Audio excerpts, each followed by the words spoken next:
Hello guys. Last episode में हमने देखा था जियन एल्डर चीहाओ के साथ बर्निंग फ्लेम वैली के लिए रवाना हो गया था। जब जियन उस जगह पर पहुंचता है तो उस जगह को देखकर जियन पूरी तरह से शॉक हो जाता है। Burning flame valley roasting fire mountain range में थी। यहाँ पर हमेशा ही बहुत ही काला धुआं रहता था और यहाँ पर काफ़ी ज़्यादा हाई टेम्परेचर था। बट यहाँ के कुछ फ़ायदे भी थे क्योंकि यहाँ पर बहुत ही ज़्यादा मात्रा में फायर एनर्जी थी।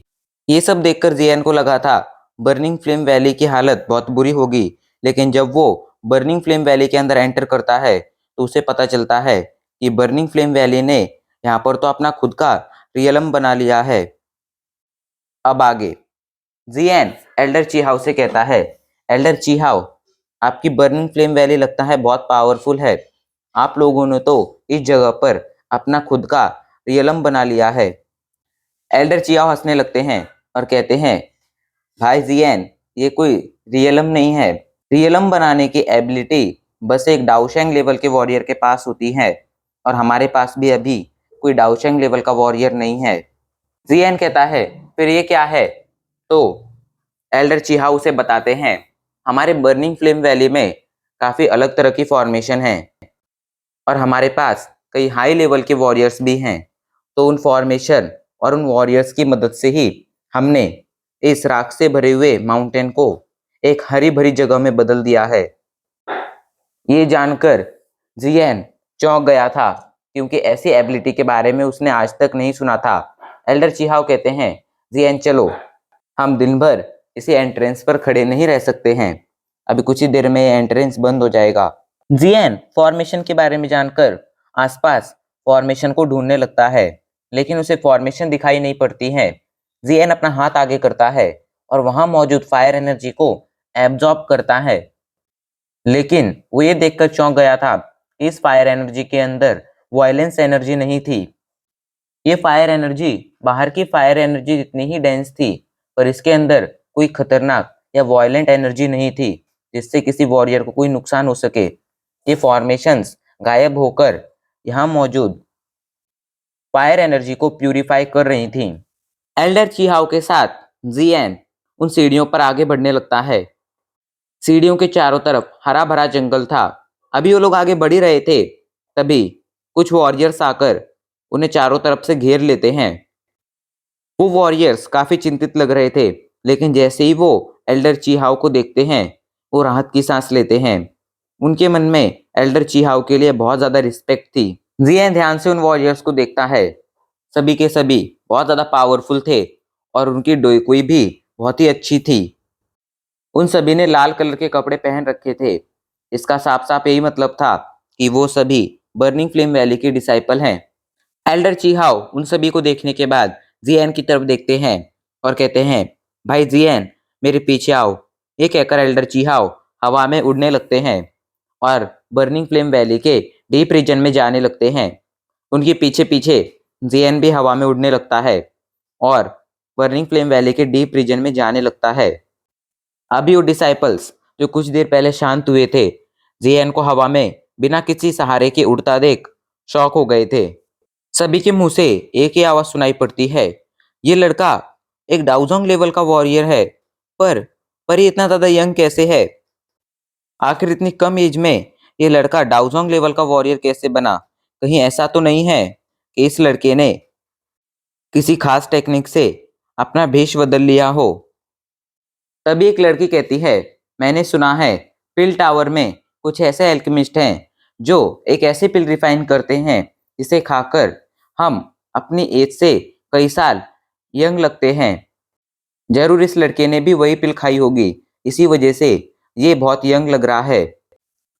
ये बात सुनकर सभी एक ही बात कहते हैं, अगर ऐसा है तो ये बात बहुत अच्छी है। हम तो डर गए थे ये देखकर कि मिस हाओ जैसा एक और इंसान हमारी बर्निंग फ्लेम वैली में आ चुका है। मिस हाओ जैसी एबनॉर्मल इंसान को तो हम पहले ही संभाल नहीं पाते हैं, अगर ये भी आ गया तो हमारा क्या होगा? इधर जियन ने उनकी बातें नहीं सुनी थी। जियन एल्डर चीहाओ के पीछे उड़ता जा रहा था। रास्ते में उसे डिसाइपल्स के कई सारे हॉस्टल दिखाई पड़े थे जहाँ पर सभी ट्रेनिंग कर रहे थे। उनकी ट्रेनिंग देखकर जियन उनसे काफी ज्यादा इम्प्रेस हो गया था। उड़ते उड़ते वो लोग बर्निंग फ्लेम वैली के डीप रीजन में आ जाते हैं, जहां पर एक बहुत बड़ा हॉल था। बर्निंग फ्लेम वैली के कई सारे डिसाइपल्स हॉल के चारों तरफ घूम रहे थे और उस हॉल को गार्ड कर रहे थे। जियन ध्यान से उस हॉल को देखता है। तभी एल्डर चिहाओ कहते हैं, लगता है बाकी के एल्केमिस्ट ग्रैंड मास्टर भी आ गए हैं। ये बात सुनकर जियन कहता है, एल्डर चिहाओ, आप मुझे सच सच बताइए, आखिर बर्निंग फ्लेम वैली ऐसा क्या रिफाइन करना चाहती है जो उन्हें 10-15 एल्केमिस्ट की जरूरत है। तो एल्डर चिहाओ कहते हैं, आप मजाक तो नहीं कर रहे हैं भाई यैन, आपको नहीं पता है कि अगर हम इतने सारे एल्केमिस्ट के साथ काम करेंगे तो हमारी क्या हालत होगी। हमें पिल रिफाइन करने के लिए इतने सारे एल्केमिस्ट नहीं चाहिए। हम तो इनमें से एक या दो को सिलेक्ट करने वाले हैं अपने काम के लिए, बाकी सभी तो यहाँ से लौट जाने वाले हैं। ये बात सुनकर जियन राहत की सांस लेता है। उसे तो लगा था आज उसके हाथों से स्काई फायर 3 मिस्टीरियस चेंज चला ही जाएगा, क्योंकि इतने सारे एल्केमिस्ट में से कोई ना कोई उस स्काई फायर 3 मिस्टीरियस चेंज को मांग सकता था, और अगर वो मांग लेता तो जियन नहीं मांग पाता। एल्डर चीहाओ की बात से जियन अभी खुश हो ही रहा था, तभी जियन को एक बात याद आती है और वो चौंक कर कहता है, क्या मुझे यहाँ पर कोई सिलेक्शन राउंड देना होगा, क्या कोई टेस्ट पास करना होगा। तो एल्डर चीहाओ कहते हैं, हाँ आपको सिलेक्ट होने के लिए ऐसा ही करना होगा। जियन की टेंशन बढ़ गई थी, लेकिन उसने भी ठान लिया था वो स्काई फायर 3 मिस्टीरियस चेंज को हासिल कर ही रहेगा। तभी एल्डर चीहाओ कहते हैं, चलिए हमें इस हॉल के अंदर जाना है। इस हॉल को ग्रैंड फेरी रेड हॉल कहते हैं, जो अंदर से बहुत बड़ा है। चलिए हम चलते हैं। एल्डर चीहाओ उस बड़े से हॉल के अंदर एंटर करते हैं। कुछ रास्तों से पास होते हुए वो लोग एक रूम के अंदर आ जाते हैं।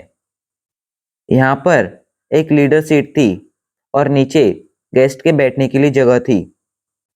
एल्डर चीहाओ तुरंत लीडर सीट पर बैठे हुए आदमी को ग्रीट करते हैं और कहते हैं, मैं चीहाओ वैली चीफ को ग्रीट करते हुए बताता हूँ कि मैंने अपना मिशन कंप्लीट कर लिया है। मैं टियान हुआंग सिटी से एक एल्केमिस्ट को ले आया हूँ। जियन ध्यान से उस आदमी को देखता है। वो आदमी काफी ज्यादा पावरफुल लग रहा था। उसके बाल लाल कलर के थे और उसने लाल कलर के ही कपड़े पहन रखे थे। उसके साइड में ही एक लड़की खड़ी हुई थी जिसने फेरी रेड कलर के कपड़े पहन रखे थे। उसकी कमर पर डार्क रेड कलर की एक बेल्ट थी। उसकी बॉडी फिगर एकदम परफेक्ट थी। वो इतनी ज्यादा परफेक्ट थी कि बड़े बड़े वॉरियर्स भी उसकी ब्यूटी देखकर उसके सामने घुटने टेक सकते थे। जियन को भी कुछ सेकंड के लिए वो ब्यूटीफुल लगती है, पर जियन उससे अपनी नजरें हटा लेता है, बिकॉज जियन को उसमें कोई इंटरेस्ट नहीं था। अभी जियन और एल्डर चीहाओ उस हॉल के गेट पर ही खड़े थे, इसलिए किसी का भी ध्यान उन पर नहीं पड़ा था। लेकिन जब सभी लोग एल्डर चीहाओ की आवाज सुनते हैं तो सभी लोग उनकी तरफ देखने लगते हैं। उन सभी को लगा था कि एल्डर चीहाओ कोई बहुत बड़े एल्केमिस्ट ग्रैंड मास्टर को लेकर आएंगे और अभी के लिए वो ही हमारे इस हॉल में एंट्री करेगा। सभी टकटकी लगाकर दरवाजे की तरफ देख रहे थे। वैली चीफ कहते हैं, एल्डर चीहाओ आखिरकार आप लौट आए, पर आपके वो एल्केमिस्ट ग्रैंड मास्टर हमें क्यों नहीं दिख रहे हैं। क्या आप उन्हें अंदर नहीं बुलाएंगे। चीहाओ जल्दी से कहते हैं, भाई यान जाओ, आप अंदर जाइए। सॉरी सॉरी, मेरे साथ अंदर आइए, वैली चीफ आपसे मिलना चाहते हैं। ये सुनकर जियन हॉल के अंदर एंट्री करता है, लेकिन सभी लोग जियन की एज देखकर शॉक हो गए थे। किसी को भी नहीं लगा था एक इतने यंग एल्केमिस्ट को कोई एल्केमिस्ट ग्रैंड मास्टर कहेगा। जियन उन सभी को इग्नोर कर कर सीधा वैली चीफ के सामने जाकर खड़ा हो जाता है और कहता है, मैं यानजाओ आपको ग्रीट करता हूँ। वैली चीफ भी जियन को शौक से देख रहे थे, लेकिन वो अपने शौक को दबा लेते हैं और कहते हैं, भाई यानजाओ आपसे मिलकर अच्छा लगा। वैसे आप मुझे टैंगजेन कह सकते हैं। आपको देखकर ऐसा लगता है आप बहुत ज्यादा टैलेंटेड हैं, जो इतनी सी उम्र में एक डाउजोंग लेवल के वॉरियर बन गए हैं।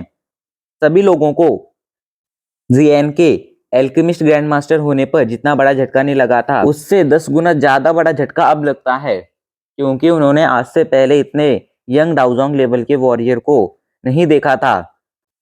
इधर वो यंग लड़की भी काफी ज्यादा शौक थी, वही मिस हाउ थी। Miss how burning flame valley की बेस्ट डिसाइपल थी और काफी कम उम्र में मिस हाउ एक डाउजोंग लेवल की वॉरियर बन गई थी। इसलिए वो जानती थी डाउजोंग लेवल का वॉरियर बनना कितना ज्यादा मुश्किल है, पर ये यान ताओ तो उससे भी ज्यादा यंग लग रहा था।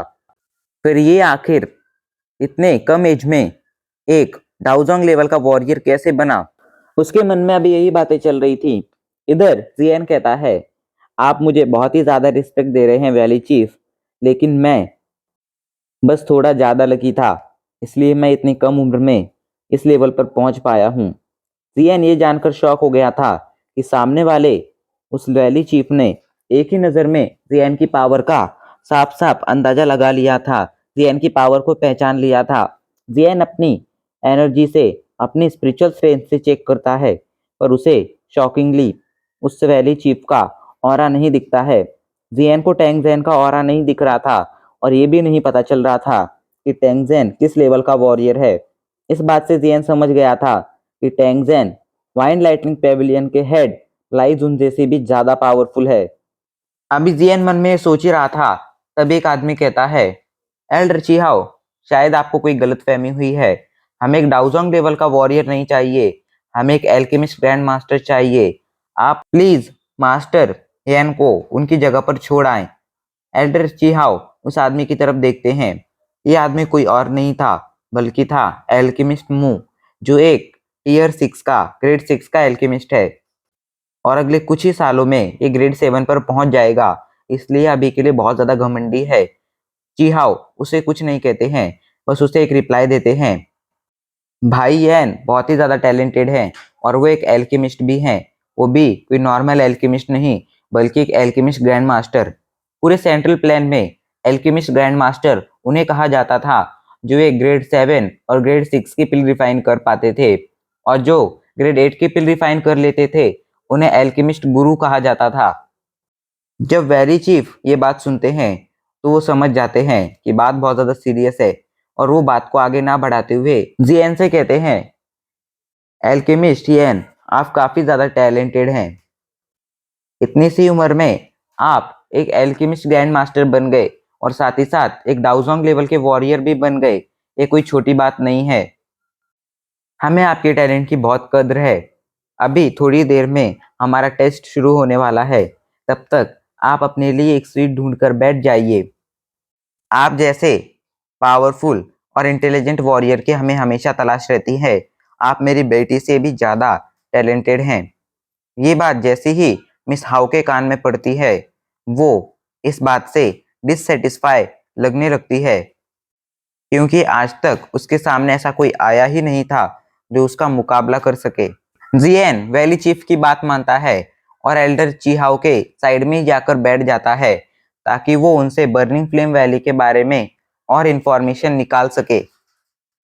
वो जब एल्केमिस्ट मो के बारे में एल्डर चिहाओ से पूछता है, तब एल्डर चिहाओ उसे यही बताते हैं कि वो अभी एक ग्रेड 6 का एल्केमिस्ट है और अगले कुछ ही सालों में एक ग्रेड 7 का एल्केमिस्ट बन जाएगा। इसीलिए उसे अपनी पावर पर और अपनी एबिलिटी पर बहुत ज्यादा घमंड है, पर मुझे लगता है आज उसका ये घमंड टूटने वाला है। अब ऐसा क्यों होगा? कौन तोड़ेगा उसका घमंड? क्या आप लोग इसका जवाब जानते हैं? मुझे लगता है आप लोग जानते होंगे। अगर जानते हैं तो कमेंट जरूर करना और हमारे इस वीडियो को लाइक कर शेयर कर देना। लेकिन अब इतना कर ही दिया है तो रुको भी मत, जल्दी से हमारे चैनल को सब्सक्राइब भी कर लेना। मैं जल्द मिलूंगा आपसे अगली वीडियो में, तब तक के लिए बाय।